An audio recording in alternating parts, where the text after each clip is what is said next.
摩羯逐漸遠離，天文台改發3號強風信號。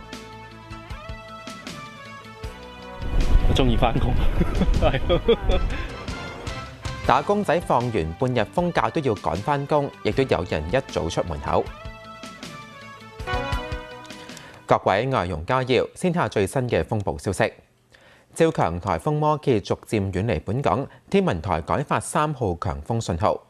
超強颱風摩羯集結喺香港西南大約410公里，預料向西北偏西移動，時速大約18公里，移向海南島。天文台喺12點40分改發3號強風信號，話摩羯繼續遠離本港，本港風力正係逐步減弱，但離岸同高地仍然間中吹烈風。3號強風信號將會維持一段時間。當摩羯對本港嘅威脅進一步減低嘅時候，天文台會改發1號戒備信號或者強烈季候風信號。而唔少放完半日打風假嘅市民都陸續出門趕返工。而喺8號信號上午維持，有打工仔就放棄風假，一早已經出門口返工。冇嘢可以阻到香港人返工，摩羯都唔例外。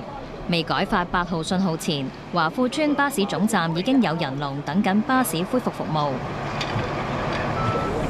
落波前，港鐵已經逐步加密班次，打工仔都加緊腳步，提早出門。